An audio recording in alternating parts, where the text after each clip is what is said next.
Paksiw na bango sa sampalok. Tara, lutuin natin. Dahil nga mura ang sampalok ngayon, ay sampalok ang magiging main ingredient natin ngayon. So, ilagay na natin lahat yung sampalok. Tapos, tigkakalahati lang muna nitong bawang at luya. Tantiameter na nga po ang gagawin natin sa mga sangkap. Kayo na po ang bahala kung gano'ng gusto ninyong karami. Ganon din sa sibuyas. At ngayon ay ilagay na natin yung ating pinakasangkap, yung ating bangus. Hindi ko yan kinaliskisan kasi kadalasan talaga pag nagpapaksiw ka, hindi yan kakaliskisan. At nakita nyo nga po, sariwang-sariwa pa yung ating mga bangus. So, ilagay na natin yung mga natitira pang sangkap.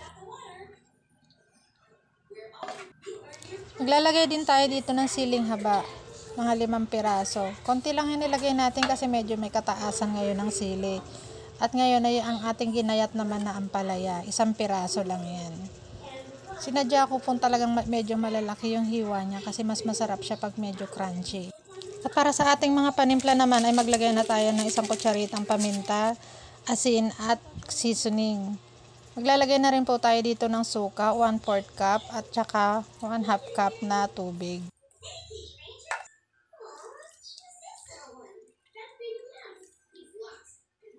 Takpan at hintayin na lang natin siyang kumulo. Ayan, kumukulo na siya. Pero kung napapansin ninyo, ay ganyan pa rin yung kanyang kulay.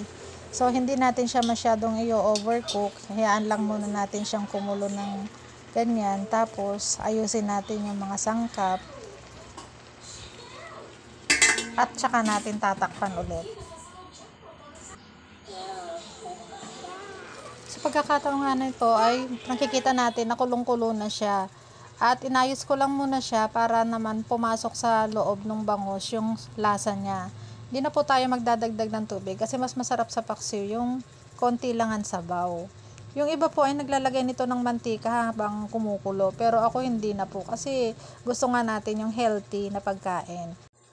At kung sa pagkakataong ito ay nanonood pa nga po kayo, ay paki-like, subscribe na din po at share na din po sa ating channel para naman po mapanood ng iba at matutunan yung mga pagkain na ating niluluto. At ayan, ganun lang po siya kasimple, luto na siya at nakikita nyo nga po ganun pa rin ang kulay ng ampalaya, hindi naman masyadong nagbago. At ang bangus, nakikita nyo naman po makintag-kintag pa yung kanyang balat. Maraming salamat po sa panonood. Hanggang sa muli, bye-bye!